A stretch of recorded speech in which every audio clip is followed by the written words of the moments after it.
Hello, everyone. Welcome back to Corruption, Crime, and Compliance. Today, we're diving into a significant development in U.S. sanctions policy. A new executive order was signed on May 1 by President Donald Trump that expands sanctions targeting Cuba. Now, this is not just another incremental update. This order reflects a broader strategic shift, one that combines economic pressure, anti-corruption enforcement, human rights accountability, and secondary sanctions risk into a single framework. And for companies and financial institutions, most importantly, the implications are substantial.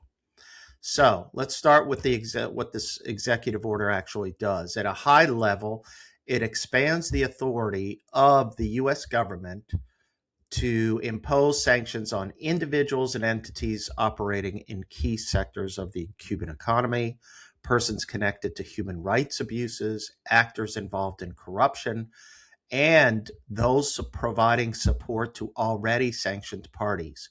This is a layered approach. It's not just about blocking specific individuals. It's about targeting entire networks of economic and political activity tied to the Cuban government. One of the most important features of this order is the introduction of what we call secondary sanctions risk. The order authorizes sanctions against foreign financial institutions that facilitate certain transactions involving blocked persons. Why does this matter? Because it extends U.S. sanctions exposure beyond U.S. companies or, the traditional jurisdiction of the sanctions program. So even if you are a non-U.S. bank operating entirely outside the United States, you could face sanctions if you knowingly process significant transactions for designated parties. We've seen this playbook before in Iran and Russia sanctions programs, and the impact is predictable.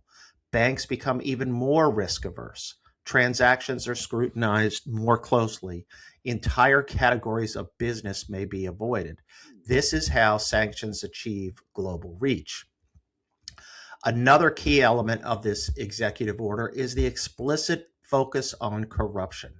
This is part of a growing trend in U.S. policy, using sanctions not just for national security threats, but also to address governance failures and illicit conduct.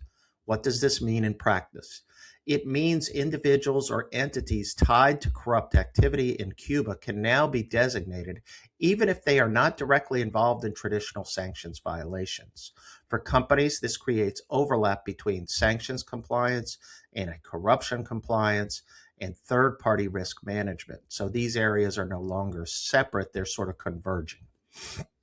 The order also targets those involved in human rights abuses.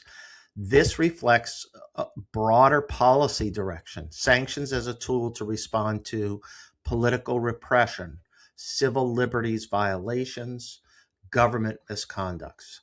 So companies must now consider not just legal compliance, but also human rights risk exposure when evaluating business relationships. Now, that has traditionally, up to this point, been the focus in supply chain risk management. And now this means that we also have to look at a broader swath of activity and also a broader set of sort of triggers for this, like political repression, civil liberties, let alone slavery type concerns and workplace issues. So who's most affected by this? So who needs to pay the closest attention to this development? First, no doubt financial institutions are on the hook, especially those with international operations. Second, multinational companies with supply chains touching Cuba, third-party intermediaries in the region, and government-facing business. And third, companies operating in high-risk sectors where government involvement is common. So some of the key compliance challenges that we need to go and sort of refresh based upon the Cuba risk includes: one, due diligence has to go deeper. You need to understand who your counterparties are, who owns them, and whether they have ties to government actors or sanctioned networks. This means UBO Okay, your ultimate beneficial owners are important to identify and assess. So basic screening is no longer enough. Two, financial flows require greater visibility. Companies and banks need to monitor transaction flows more closely, identify indirect exposure, and escalate high-risk transactions for further review. Now, any US dollar transaction obviously is going to be blocked here, but if you have to look through various layers of the transaction to make sure of this. Third-party risk is front and center.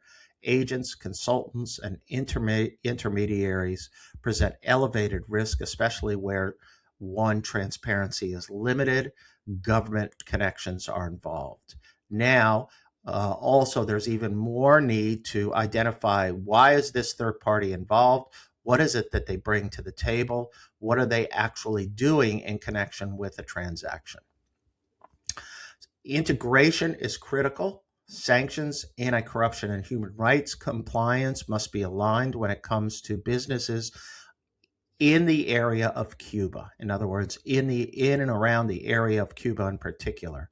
You can't manage these risks in just a silo. And it's important to remember that executive orders set the framework, but the details often come later. In other words, we're going to see additional regulations from the Treasury Department on the Cuba sanctions and new designations from the Office of Foreign Assets Controls. We're going to see more SDNs named and more entities and individuals. And there are going to be clarifications around key terms that trigger the secondary sanctions, which is significant transactions. So this is an evolving landscape. There'll be more that's going to happen quickly. This is clearly an effort by the Trump administration to tighten the screws on Cuba and to sort of bring about the downfall. This is just a clear signal of where U.S. sanction policy is heading.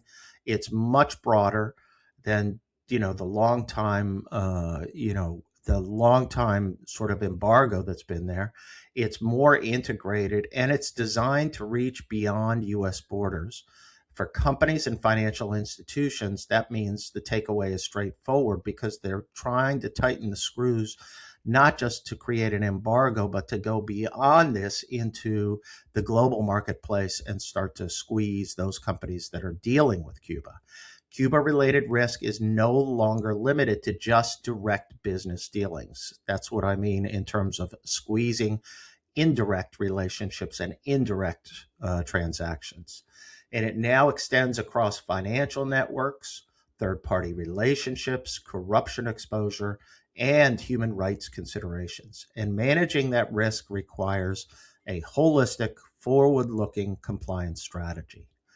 So that's all for today's episode of Corruption, Crime, and Compliance. Thanks for listening, and I'll see you next time.